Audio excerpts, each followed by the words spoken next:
Kasunod ng bigong negosasyon sa pagitan ng Amerika at Iran, ipinag-utos ni US President Donald Trump ang pagharang sa mga barkong daraan sa Strait of Hormuz kung galing o papuntang Iran. At dahil dyan, muling nagmahal ang krudo sa world market.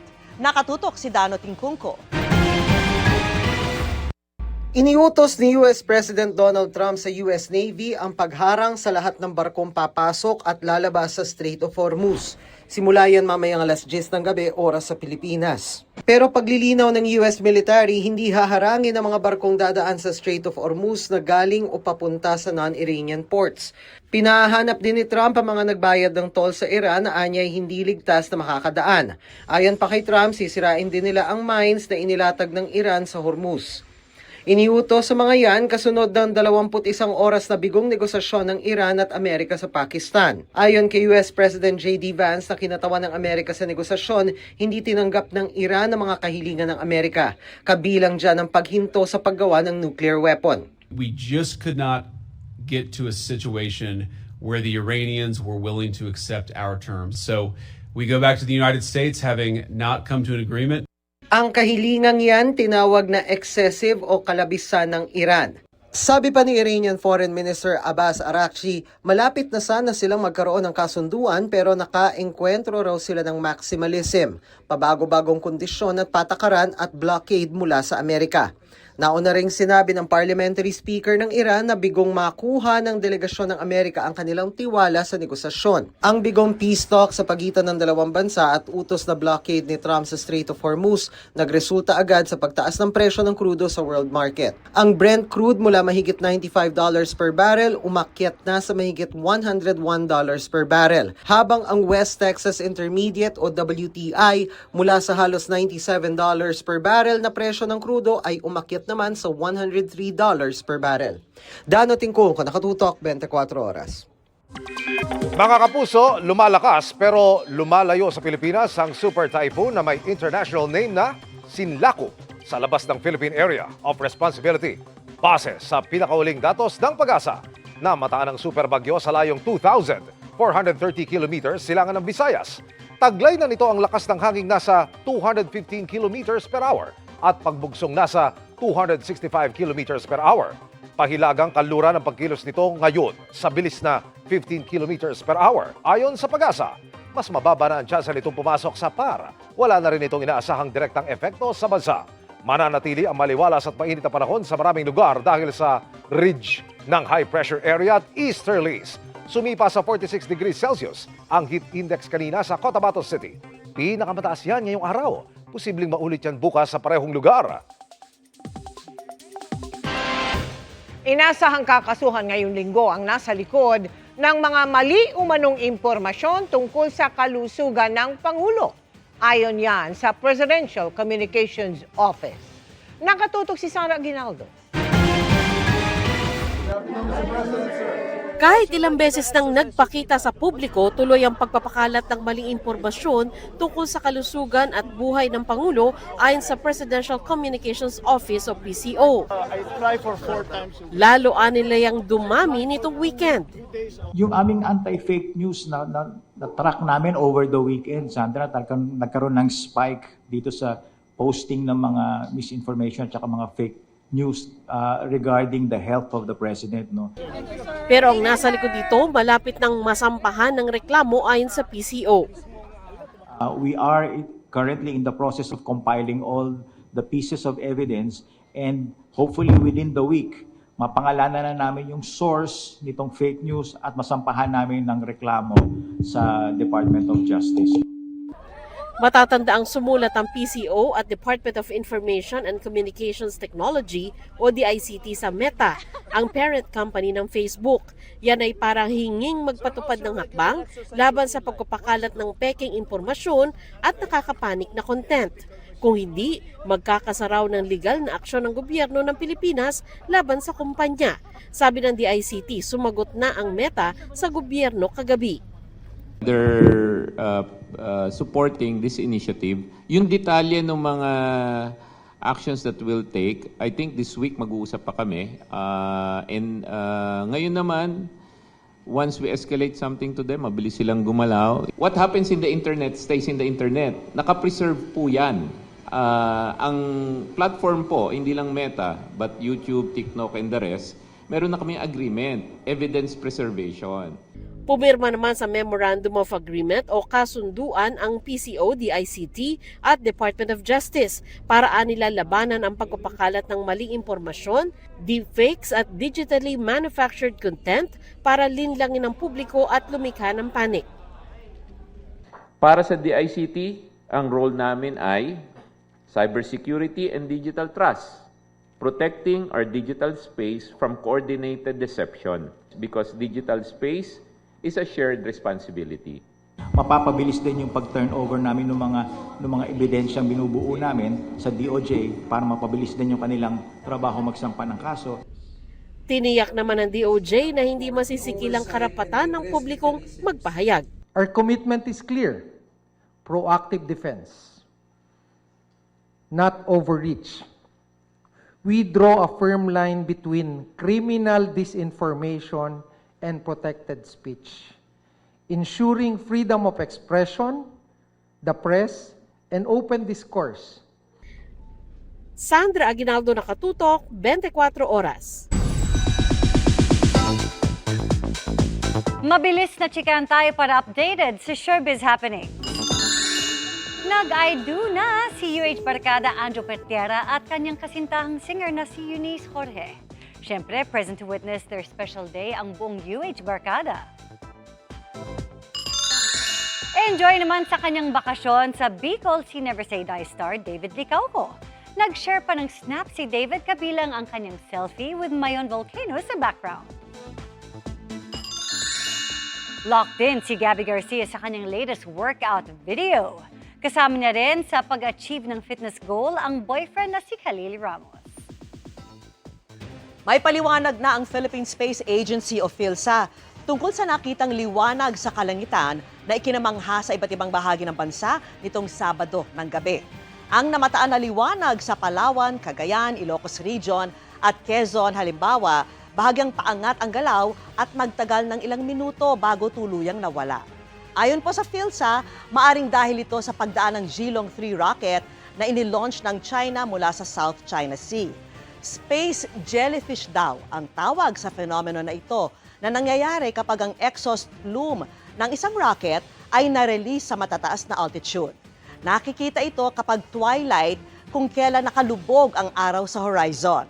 Kahit kasi madilim na sa isang lugar, tinatamaan pa ng sinag ng araw ang mataas na bahagi na yon ng atmosphere.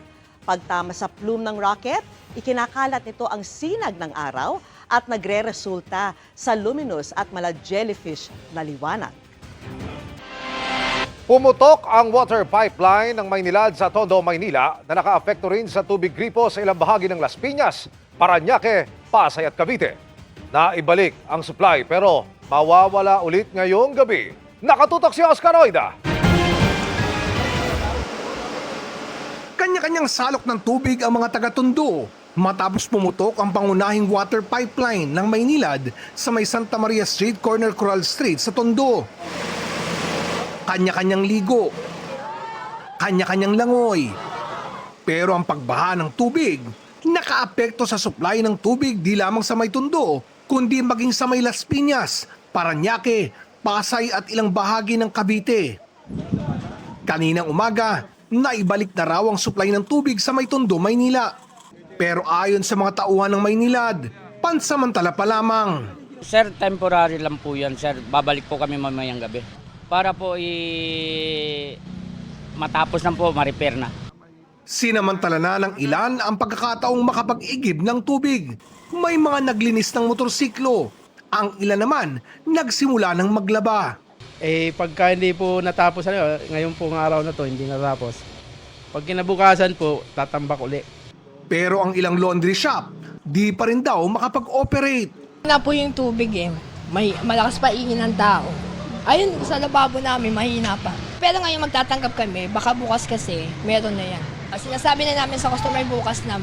Maswerte ang ilan na may tangking naiimbakan. Ito kasi may pondo yung tangke. Pag nauubos siya pag kaya kailangan nakasuporta yung ganito dito sa gripo para hindi nauubos yung tubig. Halos ganito rin ang sitwasyon dito sa may FO Campo sa Las Piñas na kanina lang din nagkatubig. Ilan nga sa mga negosyo, mineral water ang ginawang panghugas, makapag-operate lang. Napakahirap po sir, kasi lalo na po pag gantong nagano po kami, wala po kaming magagamit na tubig, mineral lang pang iniigib. Until maghapon po kami kahapon, katulad po kahapon, hindi po kami nakapagpa-order. Yung mineral po, mas mahal po yun pag gagamit kami ng mineral, doble po yung bayad. Kaya sa maghapon, pinununan nila ng tubig ang bawat container na mapaglalagyan. Matiyak lang na may mga gamit sila sa oras na mawalan muli ng supply. Inantay pa po namin, na-stock po yung plato namin. Buti na lang po, may isang container yun yung pinagtyagaan namin. Kaya kayo, ginawa niyo? Nag-stock na po kami, nanigurado na po kami, baka po biglang mawala na naman po eh. Inaasahang magsisimula muli ang pagkumpuni ng mga tauhan ng Maynilad sa May Tondo mamayang alas 8 ng gabi. 24 hours yan, sir. Sana po matapos namin mas maaga, kinabukasan. Oscar Oida, nakatutok, 24 oras. Presyo ng bigas naman hanggang 5 piso kada kilo ang iminahal niyan batay sa mismong monitoring ng Agriculture Department. Nakatutok si Bernadette Reyes. Tsinatsaga ng senior citizen na si Marilyn ang pagdayo sa isang kadiwa center para makabili ng 20 pesos na kilo ng bigas. Marami akong pinapakain sa bahay namin. 5 piso kada kilo na kasi ang iminahal ng bigas mula nang sumipa ang presyo ng langis. Kaya abot hanggang 55 pesos na ang kilo ng local rice at 57 pesos naman ang well-milled. Mas mahal yan kumpara sa imported. Ayon sa Samahang Industriya ng Agrikultura, mas mura kasi ang produksyon sa ibang bansa. Kagaya ng Vietnam, nung top asta tayo ng 100 pesos yung fuel. Sila nasa 54 ang gasolina nila. Yung fertilizer nila, minonitor namin nasa 1,400 lang. Dito sa atin 2,600. Pero umaasa ang Department of Agriculture na maibsan ang gastos ng mga magsasaka sa pagbiyahe ng bigas dahil sa oil price rollback ngayong linggo. Medyo significant yung 20 pesos na pagbaba. But nevertheless, we are hoping na makaka-apekto ito kahit papano doon sa pagbawas ng gastusin doon sa logistics cost o transport cost. Paunawa ng NFA, may sapat na supply para sa tinawag na benteng bigas kaya hindi kailangang mag-unahan sa pila. Iniimbestigahan din ng Agri-Department ang mga ulat na may mga nagbebenta ng benteng bigas sa mas mataas na presyo. They can buy 10 kilos per day. They're only allowed 30 kilos per month. Pero may mga sitwasyon nga na nakikita na posible na yung isa o ilan ng mga tao ay paulit-ulit na bumibili araw-araw at laging nakapila. So, hindi naman tama. Bernadette Reyes, nakatutok, 24 oras. Nasusunog pa rin ang tambakan ng basura sa Navotas na nagsimulang magliyab nitong Biyernes ng gabi. Tuloy rin ang pagkalat ng usok nito na umabot hanggang ibang bahagi ng Metro Manila at katabing Bulacan. Nakatutok si Jonathan Andal. 3 araw na pero hindi pa rin tuluyang naaapula ang apoy sa nasusunog na sarado ng sanitary landfill sa Navotas. Ang usok mula sa sunog sa landfill hanggang kanina nagdulot ng smog at polusyon sa malaking bahagi ng Maynila, pati na sa Quezon City at Bulacan. Hindi pa matukoy ang pinagmula ng apoy dahil nagpapatuloy pa ang investigasyon, pero isa sa iniimbestigahang rason ng Bureau of Fire Protection ang init ng panahon. Ganitong mga organic waste decompose ay nagge-generate ito ng methane gas dahil sa init ng panahon. So, pwedeng spontaneous combustion, isang kadahilanan yon. Ibig sabihin walang other source of ignition, kundi yung mismong spontaneous combustion ng chemical reaction. So, isa yon sa pwedeng kinoconsider natin sa dahilan ng sunog. Pero again, non-conclusive pa dahil magsasagawa pa tayo ng extensive fire investigation sa. Hindi raw iiwan ng BFP ang 41 ektaryang landfill hanggat hindi tuluyang naapula ang apoy roon. Kahit pa ang ilan sa kanila lumulubog at nalulusaw na raw ang mga bota sa tindi ng init ng mga basura. Hinahalupay yung mga deep-seated fire dahil basura yon, at sinususugan ng mga fire hoses natin coming from the 6 fire trucks at iba pa yung mga portable pump na direct na nagpa-pump from seawater. Sabi ni Navotas Mayor John Ray Tiangco na iwasan sana ang sunog na ito kung hindi ito basta inabandona ng dating operator ng Navotas Landfill na Fileco o Philippine Ecology Systems Corporation na nagtapos ang kontrata roon nitong December 2025. Iiwan yung basura po niyan, magaya niyan, lalo na pag summer, sobrang init. Diba, may maraming plastic po dyan, karoon ng rubbish fire. Opo. Pero kung sana nagawa yung closure, baka hindi ganyan.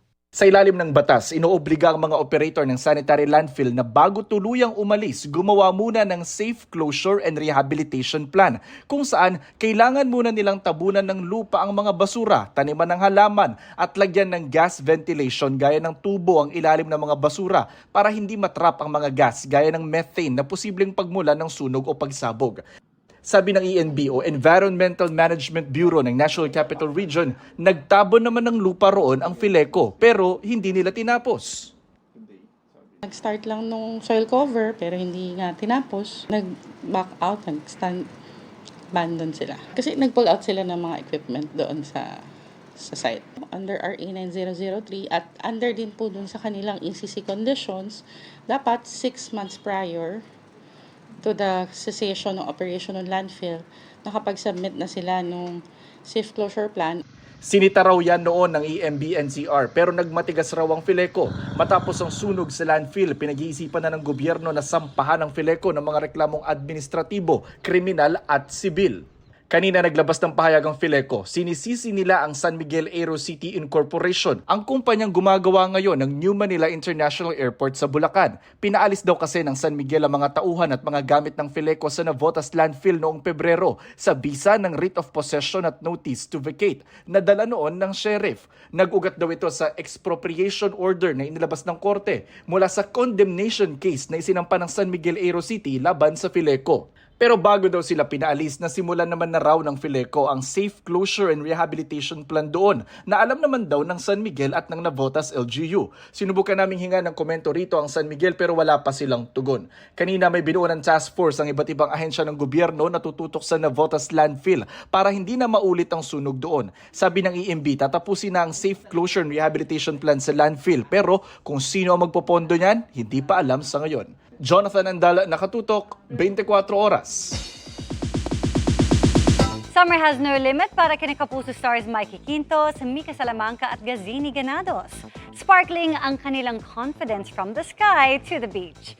Makichika kay Nelson Canlas.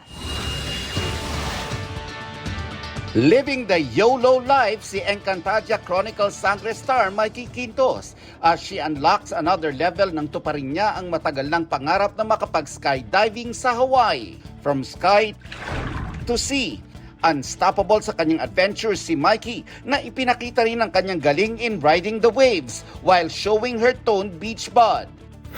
Sa isang video, may powerful message pa si Mikey about self-love.